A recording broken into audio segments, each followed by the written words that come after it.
নমস্কার, ডক্টর সুপর্ণা ব্যানার্জি বলছি। আমি একজন গাইনোকোলজিস্ট অ্যান্ড ইনফার্টিলিটি স্পেশালিস্ট। আমরা গাইনোকোলজিস্টরা পেশেন্টদের প্রায় বিভিন্ন মেডিসিন, কমন মেডিসিন প্রেসক্রাইব করে থাকি। তার মধ্যে একটা হচ্ছে আয়রন। এবার আয়রন আমরা প্রায়শই ইন্ডিয়াতে যেহেতু অ্যানিমিয়া এত বেশি, সেটা মানে প্রেগনেন্সি রিলেটেড হোক বা নন প্রেগনেন্ট পেশেন্ট, যে কারোর মধ্যেই আমরা রুটিন টেস্টে একটা হিমোগ্লোবিন টেস্ট দেখতে পাবো যে বেশিরভাগ লোকেরই কিন্তু বেশিরভাগ মহিলারই হিমোগ্লোবিন কম। এবার কাট অফ হচ্ছে এর 11.5, কোনো জায়গায় 12।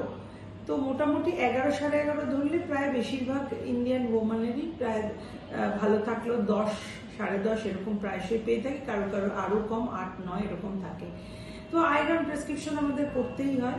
তো আয়রন কিন্তু সবসময় অনেকে বলে আমি খাচ্ছি, খেয়েও কিন্তু বাড়ছে না লেভেল, এরকম হতে পারে। সেই জন্য আয়রন সম্বন্ধে কতগুলো কথা বলি। আয়রন অ্যাবজর্পশন অনেক কিছু জিনিসের উপর ডিপেন্ড করে। এটা ভেরি সিলেক্টিভ টাইপ, যে কোনো ওষুধের মতো যখন খুশি একটা খেলে অ্যাবজর্পশন হয় না। নাম্বার 2 হচ্ছে বিভিন্ন প্রিপারেশন পাওয়া যায় আয়রনের।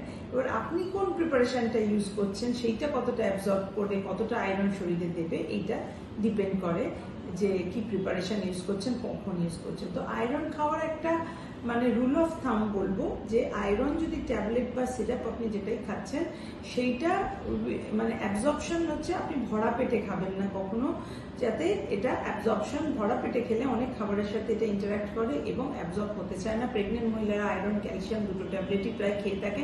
কখনো এগুলো একসাথে খাবেন না। আয়রন যখন খাবেন ক্যালসিয়াম খাবেন না, তাহলে অ্যাবজর্পশন হবে না।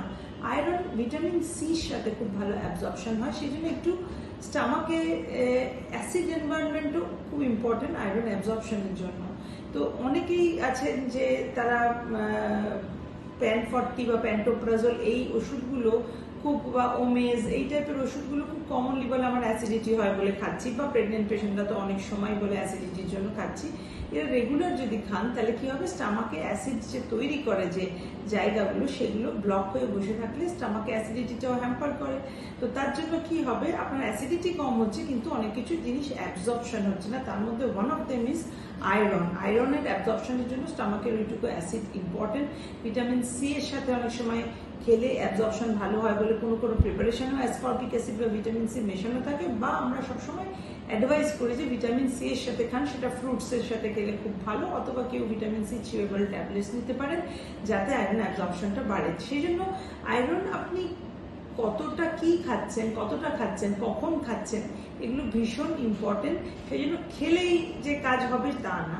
তারপরে অফকোর্স দেখতে হবে কোনো একটা প্রিপারেশন আপনার জন্য যদি কাজ না করে বা সাইড এফেক্ট থাকে, যেমন আয়রনের কমন সাইড এফেক্ট একটু গা গুলানো, বমি হওয়া, বা পায়খানার রং চেঞ্জ হওয়া, কনস্টিপেশন হওয়া। তো সেটা একটা প্রিপারেশন কাজ না হলে অন্য প্রিপারেশন আপনি ডক্টরকে রিকোয়েস্ট করতে পারেন, কিন্তু নিতে তো হবে। এবং এখন একান্তই যাদের ওরাল খেয়ে বাড়ে না, কিন্তু তারা কোনো থ্যালাসেমিয়া বা এরকম কিছুরও ক্যারিয়ার না, এটা দেখে নিয়ে ডক্টর আপনাকে আয়রন ইনজেকশনও অ্যাডভাইস করতে পারে।